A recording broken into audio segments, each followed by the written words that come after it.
जी हाँ साथियों, आज की क्लास में हम लोग देख रहे हैं पीरियोडिक टेबल यानी आवर्त सारणी को देखेंगे, जो हर एग्जाम के लिए बहुत ही महत्वपूर्ण होता है और जिसमें दो साहब के बारे में जानना जरूरी है। एक मेंडलीव का आवर्त सारणी और एक मोसले का आधुनिक आवर्त सारणी। यानी एक आपका मेंडलीव का पीरियोडिक टेबल के बारे में जानना है और दूसरा किसके बारे में, तो मोसले का मॉडर्न पीरियोडिक टेबल के बारे में जानना है। यानी दो साहब के बारे में आज की क्लास में हम लोग कंप्लीट चर्चा करेंगे। और हाल फिलहाल में आपका जो है मैट्रिक का एग्जाम शुरू हो रहा है, तो उसका भी एक चैप्टर है पीरियोडिक टेबल, वहां से भी ये क्वेश्चन बनते हैं। तो आइए, ये जो मेंडलीव साहब है ये रसियन थे, यानी रूस के वैज्ञानिक थे, समझ रहे हैं, रसियन। और ये मोसले साहब जो है ये इंग्लैंड के रहने वाले थे। तो मेंडलीव का पूछेगा कहाँ के वैज्ञानिक थे, तो ये रूस के रहने वाले थे, और ये मोसले साहब कहाँ के थे, तो इंग्लैंड के रहने वाले थे, है ना। अब आइए, मेंडलीव का जो आवर्त सारणी है ये परमाणु द्रव्यमान पर आधारित है। यानी इन्होंने एटॉमिक मास पर, यानी परमाणु द्रव्यमान के बढ़ते क्रम में सजाया। कौन? मेंडलीव साहब। और मोसले साहब जो सजाए ये परमाणु संख्या पर। किस पर? परमाणु संख्या पर, यानी एटॉमिक नंबर पर। ठीक है, तो आइए देख लेते हैं एक एक करके। तो आप लोग भी हेडिंग बनाइएगा सर जी, हेडिंग बनाइए सभी लोग, हेडिंग बना लो भैयो सब लोग। मेंडलीव का आवर्त सारणी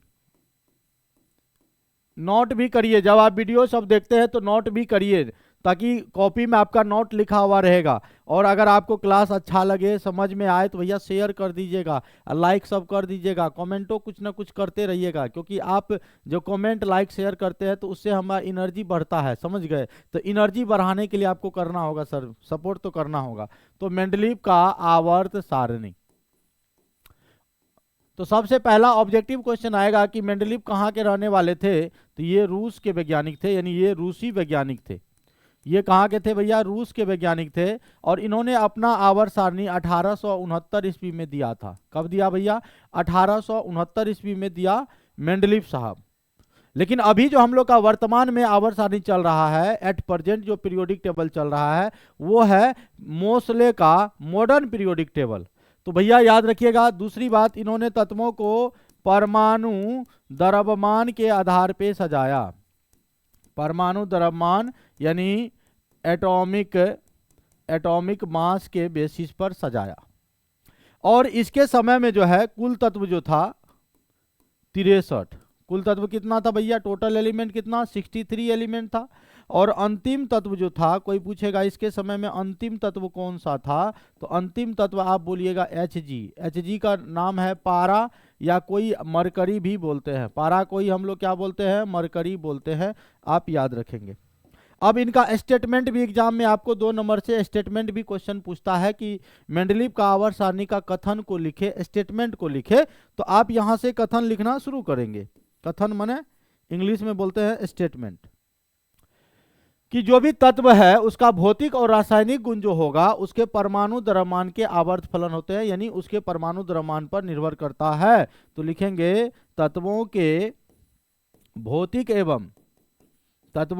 भौतिक एवं रासायनिक गुण, तत्वों के भौतिक एवं रासायनिक गुण उसके परमाणु द्रव्यमान के, किसके? परमाणु द्रव्यमान के आवर्त फलन होते हैं। आवर्त फलन होते हैं, याद रखिएगा। अर्थात आप यहां से कह सकते हैं, अर्थात इन्होंने तत्वों को बढ़ते हुए परमाणु द्रव्यमान के आधार पर सजाया। परमाणु द्रव्यमान के आधार पर सजाया। अगर स्टेटमेंट लिखेगा, लिखने के लिए बोलेगा, तो आप ऐसे लिख देना, ये स्टेटमेंट हुआ। तो ये ऑब्जेक्टिव क्वेश्चन यहां से आएगा कि परमाणु द्रव्यमान पर किसका आवर्त सारणी है, तो वो मेंडलीव का है। मेंडलीव के समय में कुल तत्व कितना था? 63 था। अंतिम तत्व कौन था? Hg था, पारा था। और इसका ये स्टेटमेंट है। अब इनके अलावे जो है आपको यहाँ से क्या क्या क्वेश्चन रह सकते हैं, तो इनके अलावे यहाँ से आवर्त और वर्ग से संबंधित क्वेश्चन रहता है। किससे? आवर्त और वर्ग से। देखिए ऊपर से नीचे वाला ये जो लाइन में खींच रहा हूँ, इस लाइन को बड़ा ध्यान से समझिएगा। ऊपर से नीचे वाला जो हमने लाइन खींचा या बाएं से दाएं जो लाइन खींचे, इन दोनों के बारे में आप समझो कि ऊपर से नीचे वाले को इसको बोलते हैं उदग्र रेखा। क्या बोलते हैं? उदग्र रेखा।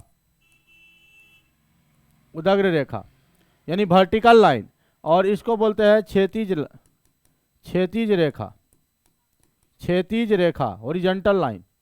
ये जो ऊपर से नीचे है, ऊपर से नीचे वाले को हम लोग क्या बोलते हैं? वर्ग बोलते हैं। और बाएं से दाएं वाले जो क्षैतिज रेखा है, इसको आवर्त कहते हैं। जब भी आपको कहेगा वर्ग में जाओ, जब भी आपको कहेगा वर्ग में जाओ तो ऊपर से नीचे जाना, और जब आपको कहेगा आवर्त में जाओ तो बाएं से दाएं जाना। याद रखना, बाएं से दाएं, और वर्ग में कहेगा जाने तो वर्ग में आप ऐसे जाओगे। क्लियर है? यहां तक आप जल्दी स्क्रीनशॉट ले लीजिए।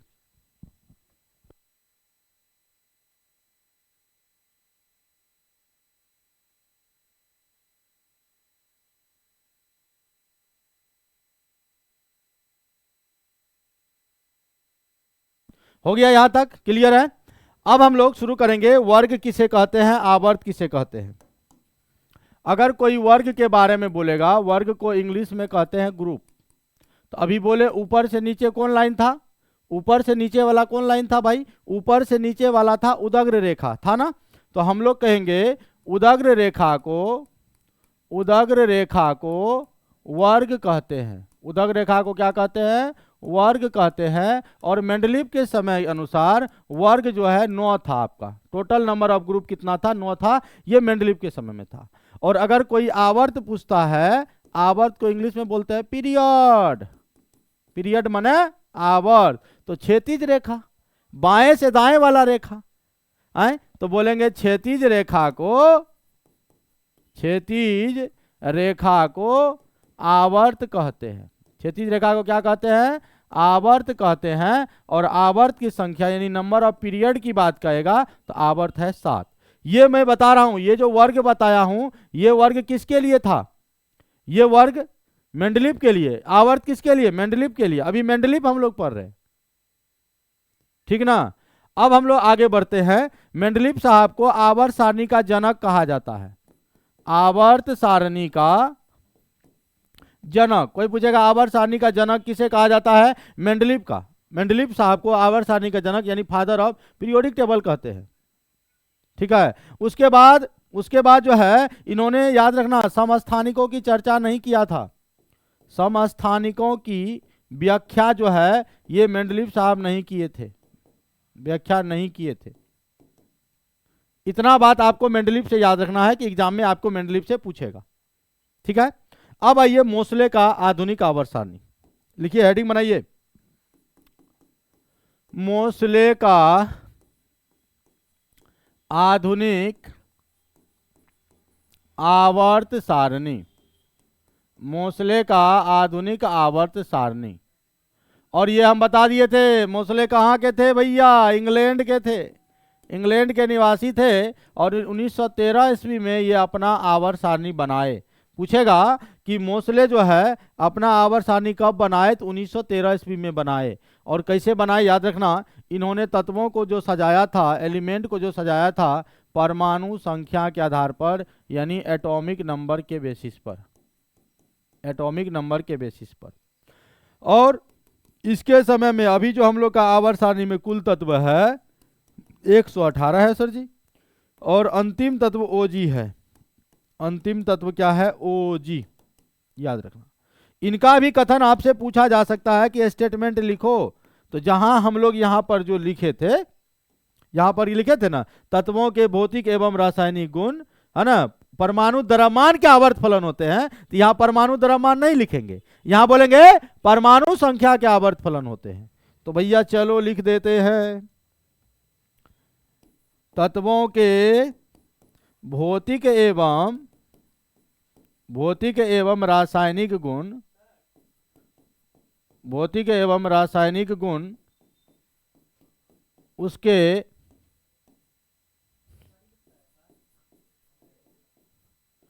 परमाणु संख्या के आवर्त फलन होते हैं, आवर्त फलन होते हैं। क्या बोलते हैं? आवर्त फलन होते हैं। याद रखिएगा। तत्वों के भौतिक एवं रासायनिक गुण उसके परमाणु संख्या के क्या होते हैं, आवर्त फलन होते हैं। ये बात को जरूर याद रखिएगा, कोई दिक्कत है? यानी अर्थात इन्होंने तत्वों को परमाणु संख्या के आधार पर सजाया, एटॉमिक नंबर के बेसिस पर सजाया। चलो क्लास में बैठो, हमारे बस 10 मिनट और। अब आइए, इनके अनुसार अगर आपको कोई पूछेगा वर्ग कितना है, तो वर्ग बोलिएगा 18, और आवर्त पूछेगा तो आवर्त बोलिएगा 7। वर्ग कितना 18, आवर्त कितना 7। तो इन वर्ग में से 4 वर्ग बहुत इंपॉर्टेंट है। वर्ग 1, वर्ग 1 को कहा जाता है क्षारीय धातु, क्या कहते हैं, क्षारीय धातु यानी अल्कली मेटल। वर्ग 2 को बोलते हैं हम लोग क्षारीय मृदा धातु, क्षारीय मृदा धातु। अगर कोई पूछेगा वर्ग 17 को क्या कहते हैं, तो वर्ग 17 को बोलते हैं हेलोजन। और वर्ग 18 को क्या बोलते हैं सर जी, अक्रिय गैस, निष्क्रिय गैस या शून्य वर्ग, अक्रिय गैस भी बोलते हैं। बहुत इंपॉर्टेंट है। अभी हम हाल फिलहाल में ही अभी आपको मैंने बताया 118 तत्व है। कुल तत्व कितना है भैया, कुल तत्व है 118। इनमें से 92 तत्व ऐसे हैं 92 जो प्रकृति में पाए जाते हैं, प्राकृतिक तत्व हैं 92 92, और 26 तत्व जो है आपके वो कृत्रिम है। क्या है भैया, कृत्रिम है, याद रखना। 26 तत्व कृत्रिम है और 92 आपके प्रकृति में पाए जाते हैं। बोलो भाई, क्लियर है? उसके बाद जब हम लोग इसमें ब्लॉक की बात करेंगे तो 4 ब्लॉक है, एस ब्लॉक है, पी ब्लॉक है, डी ब्लॉक है, एफ ब्लॉक है। टोटल ब्लॉक है सर जी 4। और एस ब्लॉक में अगर कोई पूछेगा कुल तत्व कितना है, तो एस ब्लॉक में आप बोलना 14 तत्व है। पी ब्लॉक में कोई पूछेगा तो बोलेंगे 36 तत्व है। डी ब्लॉक में कोई पूछेगा तो 40 तत्व है। और एफ ब्लॉक में पूछेगा तो एफ ब्लॉक में 28 तत्व है। टोटल मिलके 118, यानी 4 ब्लॉक होता है। ठीक है, कितना ब्लॉक होता है, 4 ब्लॉक होता है, S P D F, S P D F. S block में कुल तत्व कितने हैं 14, पी ब्लॉक में 36, डी ब्लॉक में 40, एफ ब्लॉक में 28। एस में 14, पी में 36, डी में 40, एफ में। उसके अलावे अगर आपको यहां से क्वेश्चन पूछेगा, उसके अलावे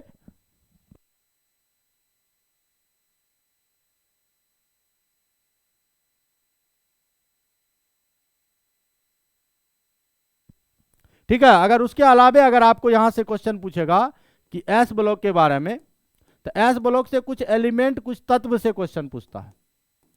जैसे आपको लिथियम से पूछ सकता है, लिथियम सबसे हल्की धातु है, लिथियम सबसे हल्की धातु है हमारा।